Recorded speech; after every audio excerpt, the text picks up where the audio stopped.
AP3 geographic channel में आप सबका बहुत बहुत स्वागत है। आज हम लोग भारत लोक और अर्थव्यवस्था की इस पुस्तक के 9वें अध्याय भारत के संदर्भ में नियोजन और सतत पोषणीय विकास के महत्वपूर्ण प्रश्नों का हम लोग उत्तर प्रदेश NCERT पाठ्य पुस्तक के प्रश्नोत्तर, जिसमें बहुविकल्पीय प्रश्न हमारे सामने हैं। जिसमें पहला प्रश्न है कि नीचे दिए गए 4 विकल्पों में से सही उत्तर चुनना है। और प्रश्न इस प्रकार है, प्रदेशीय नियोजन का क्या संबंध है। 4 ऑप्शन हैं और चारों ऑप्शन में से जो सही ऑप्शन है वो है गा ऑप्शन, क्षेत्र विशेष के विकास का उपागम। ठीक, इस प्रकार हम कह सकते हैं कि प्रदेशीय नियोजन का संबंध है क्षेत्र विशेष के विकास का उपागम। ठीक, आइए नेक्स्ट क्वेश्चन है, ITDP निम्नलिखित में से किस संदर्भ में वर्णित है। 4 ऑप्शन हैं इसमें, चारों में जो खा ऑप्शन है समन्वित जनजातीय विकास प्रोग्राम, यही उत्तर सही है। ठीक, और इस प्रकार से इसे हम कह सकते हैं कि ITDP निम्नलिखित में से समन्वित जनजातीय विकास प्रोग्राम संदर्भ में वर्णित है। अगला प्रश्न है, इंदिरा गांधी नहर कमान क्षेत्र में सतत पोषणीय विकास के लिए इनमें से कौन सा सबसे महत्वपूर्ण कारक है। 4 ऑप्शन हैं, का कृषि विकास, खा परिवहन विकास, गा परितंत्र विकास, घा भूमि उपनिवेशन।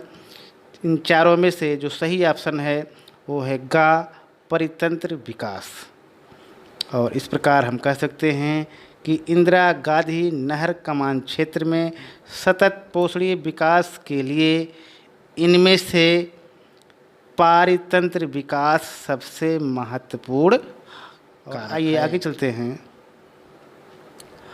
और आगे अति लघुत्तरीय प्रश्न है। इसका उत्तर 30 शब्दों में देना होता है। जिसमें पहला प्रश्न है, भरमौर जनजातीय क्षेत्र में समन्वित जनजातीय विकास कार्यक्रम के सामाजिक लाभ क्या हैं। इसका उत्तर इस प्रकार है, भरमौर जनजातीय क्षेत्र में समन्वित जनजातीय कार्यक्रम परिवहन, विकास, शिक्षा, स्वास्थ्य, संचार तथा विद्युत सुविधाओं के रूप में सामाजिक लाभ हुआ है। और इस प्रकार अगला प्रश्न है, सतत पोषणीय विकास की संकल्पना को परिभाषित करें। इसका उत्तर इस प्रकार है, सतत पोषणीय विकास एक ऐसा विकास है जिसमें भविष्य में आने वाली पीढ़ी की आवश्यकता पूर्ति को प्रभावित किए बिना वर्तमान पीढ़ी द्वारा अपनी आवश्यकता की पूर्ति की जाए। इस प्रकार तीसरा प्रश्न है अति लघुत्तरीय में, इंदिरा गांधी नहर कमान क्षेत्र का सिंचाई पर क्या सकारात्मक प्रभाव पड़ा है। और इसका उत्तर इस प्रकार है, इंदिरा गांधी नहर कमान क्षेत्र में सिंचाई की सुविधाओं के कारण कृषि योग्य भूमि बढ़ी है तथा यहाँ चना, बाजरा और ग्वार की परंपरागत फसलों के स्थान पर गेहूँ, कपास, मूंगफली और चावल की खेती की जाने लगी। आइए अगला प्रश्न है, आगे हम लोग देखेंगे। ये लघु उत्तरीय प्रश्न है, इसका उत्तर 150 शब्दों में देना होता है। आइए देखते हैं। पहला प्रश्न है, सूखा संभावित क्षेत्र कार्यक्रम पर संक्षिप्त टिप्पणी लिखें। यह कार्यक्रम देश में शुष्क भूमि कृषि विकास में कैसे सहायक है। आइए देखते हैं। सूखा संभावित क्षेत्र विकास कार्यक्रम चतुर्थ पंचवर्षीय योजना में लागू किए गए इस कार्यक्रम का लक्ष्य सूखा प्रभावित तथा संभावित क्षेत्र के लोगों को रोजगार उपलब्ध कराना और सूखा प्रभाव को कम करना था। अतः इन क्षेत्रों में सिंचाई परियोजनाएं लागू करना, वनीकरण पर ध्यान देना, चरागाहों का विकास करना तथा सड़क निर्माण करना आदि कार्यक्रम लागू किए। और इस प्रकार आगे देखेंगे कि इस कार्यक्रम में कृषि विकास और पर्यावरण संतुलन को बनाए रखने पर विशेष ध्यान दिया गया। अतः सूखा संभावित क्षेत्रों के विकास की रणनीति में जल, मिट्टी, पौधों, मानव तथा पशुओं के बीच पर्यावरणीय संतुलन बनाए रखने का प्रयास किया। आगे देखेंगे कि 1967 में योजना आयोग ने 67 जिलों को सूखा संभावित घोषित करके उन्हें 30% भूभाग में सिंचाई सुविधाएं देने की व्यवस्था करने का मापदंड तैयार किया। इस प्रकार आगे देखेंगे हम लोग कि भारत में सूखा संभावित क्षेत्र राजस्थान, गुजरात, पश्चिमी मध्य प्रदेश, महाराष्ट्र, मराठवाड़ा, आंध्र प्रदेश, तेलंगाना, कर्नाटक पठार तथा तमिलनाडु पठार सम्मिलित किए गए। इन प्रदेशों में सिंचाई की अतिरिक्त सुविधाएं जुटाने का लक्ष्य। आगे चलते हैं हम लोग। अगला प्रश्न है, लघु उत्तरीय है। आइए देखते हैं। इंदिरा गांधी नहर कमान क्षेत्र में सतत पोषणीय विकास को बढ़ावा देने के उपाय सुझाएं। इसका उत्तर इस प्रकार है। इंदिरा गांधी नहर कमान क्षेत्र में सतत पोषणीय विकास को बढ़ावा देने के उपाय, जिसमें सतत पोषणीय विकास को चौक चौबंद बनाए रखने के लिए निम्न प्रस्तावों का अनुपालन करना आवश्यक। जिसमें पहला है जल प्रबंधन नीति का कठोरता से अनुपालन करना। जिसमें का है नहर के चरण वन में फसल संरक्षण और सिंचाई पर बल देना। खा है इस नहर के चरण 2 में फसल उगाने और चारागाहों के विकास पर बल देना। और दूसरा नंबर है कि इस क्षेत्र के फसल चक्र में जल सघन फसलों को नहीं बोना तथा खट्टे फलों की बागाती खेती को बढ़ावा देना। तीसरा है कमान क्षेत्र में निम्न क्रियाकलापों पर बल देना। जिसमें पहला है का नालों को पक्का करना। खा है भूमि विकास के साथ सिंचाई के लिए वारबंदी व्यवस्था लागू करना। और गा है प्रवाहित जल की क्षति को घटाना। अब हम लोग चौथे पॉइंट पर चलते हैं। चौथा पॉइंट है जलाक्रांत एवं लवण से प्रभावित भूमि का पुनरुद्धार करना। आइए आगे चलते हैं।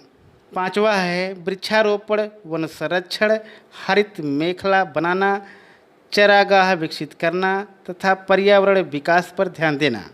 और छठा है क्षेत्र में सामाजिक सतत पोषणीयता का लक्ष्य पूरा करने के लिए निर्धन लोगों को भूमि का आवंटन करना तथा उन्हें वित्तीय और संस्थागत सहायता देना।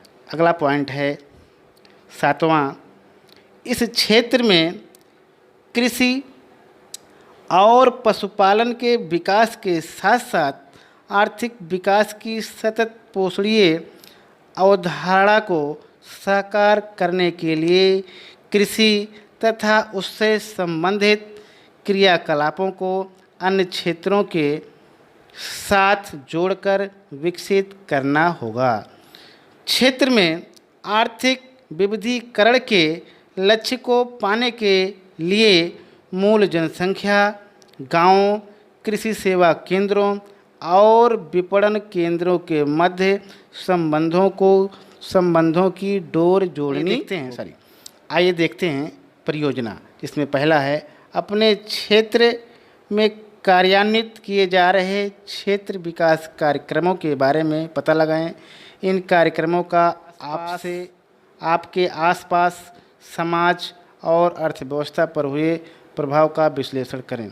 और दूसरा है आप अपना क्षेत्र चुनें अथवा एक ऐसे क्षेत्र की पहचान करें जहां बहुत गंभीर पर्यावरणीय और सामाजिक आर्थिक क्षेत्र के संसाधनों का अनुमान लगाएं और उनकी एक सूची तैयार करें, जैसा कि इंदिरा गांधी नहर कमान क्षेत्र के लिए किया गया। इस क्षेत्र में सतत पोषणीय विकास को बढ़ावा देने वाले उपाय सुझाए। इस प्रकार आगे हम लोग अन्य महत्वपूर्ण प्रश्नों का अध्ययन करेंगे। आइए देखते हैं। बहुविकल्पीय प्रश्न हैं, जिसमें पहला है योजना आयोग की स्थापना भारत में निम्न में से किस वर्ष की गई। ठीक, इसका उत्तर इस प्रकार है। पहला है, पहले का उत्तर घ दिया है। ठीक, और इसमें 1950। इस प्रकार हम कह सकते हैं योजना आयोग की स्थापना भारत में निम्न में से 1950 वर्ष में की गई। ठीक, अगला प्रश्न है योजना आयोग को निम्न में से किस वर्ष नीति आयोग के रूप में प्रतिस्थापित किया गया। ठीक, इसमें भी 4 ऑप्शन दिए गए हैं, 2015, 2014, 2016, 2017। और इसका उत्तर इस प्रकार हम देख सकते हैं। दूसरा प्रश्न है, दूसरे प्रश्न का उत्तर का दिया है। इस प्रकार हम कह सकते हैं कि योजना आयोग को निम्न में से 2015 में नीति आयोग के रूप में प्रतिस्थापित किया। आगे अगला प्रश्न है नीति आयोग के वर्तमान अध्यक्ष निम्न में से कौन है। ठीक, और इसमें भी 4 ऑप्शन दिए गए हैं, जिसमें का राजीव कुमार और खा राजनाथ, गा अरुण जेटली, घा नरेंद्र मोदी। तीसरे प्रश्न का उत्तर इस प्रकार हम देख लेते हैं। इसमें तीसरे का घा दिया गया है और इस प्रकार हम कह सकते हैं कि नीति आयोग के वर्तमान अध्यक्ष माननीय प्रधानमंत्री श्री नरेंद्र मोदी। आइए देखते हैं अगला प्रश्न। और चौथा प्रश्न है पिछड़े क्षेत्रों के विकास का लक्ष्य निम्न में से कौन सा है। 4 ऑप्शन है, का सबका साथ सबका विकास, खा सभी लोग लाभान्वित हों, गा है कृषि की उन्नत दशा और घा है पशुपालन की उन्नति। इस प्रकार चौथे प्रश्न का उत्तर हम इस प्रकार देख सकते हैं। चौथा प्रश्न है, चौथे प्रश्न का उत्तर खा दिया है। ठीक, और इस प्रकार हम कह सकते हैं कि पिछड़े क्षेत्रों के विकास का लक्ष्य निम्न में से सभी लोग लाभान्वित हों, यही लक्ष्य है। ठीक, यही पिछड़े क्षेत्रों के विकास का लक्ष्य है कि सभी लोग लाभान्वित। आइए आगे चलते हैं। 5वां प्रश्न है भरमौर क्षेत्र निम्न में से किस राज्य में है। इसमें भी 4 ऑप्शन हैं और 4 ऑप्शन में पहला है उत्तराखंड, दूसरा है उत्तर प्रदेश, तीसरा है हिमाचल प्रदेश और चौथा है जम्मू कश्मीर। और इस प्रकार इसका उत्तर हम देख सकते हैं। 5वां है, 5वें का घा, 5वें का गा है, 5वें का गा। आइए देखते हैं। इस प्रकार हम कह सकते हैं कि भरमौर क्षेत्र निम्न में से हिमाचल प्रदेश राज्य में। आइए देखते हैं। 6ठा प्रश्न है द पॉपुलेशन बम पुस्तक का लेखक निम्न में से कौन है? 4 ऑप्शन हैं। का एहरलिच, खा मीडोस, गा माल्थस, घा मार्शल। और इसका उत्तर इस प्रकार है। छठा प्रश्न है, छठे प्रश्न का उत्तर है का। और इस प्रकार हम कह सकते हैं, छठा प्रश्न का उत्तर है का एहरलिच। और इसको इस प्रकार हम कह सकते हैं कि द पॉपुलेशन बम पुस्तक का लेखक निम्न में से एहरलिच है। अगला प्रश्न है, इंदिरा गांधी नहर के कारण राजस्थान में निम्न में से कौन सी समस्याएं उत्पन्न हुईं? 4 ऑप्शन दिए गए हैं। का है भूमि क्षरण अन उर्वरता, खा है जल भराव मृदा लवणता, गा है दलदल कीचड़, घा है वनों का विनाश प्रदूषण। और इस प्रकार 7वें प्रश्न का उत्तर है खा। आइए देखते हैं, 7वें प्रश्न का उत्तर खा है जल भराव मृदा लवणता।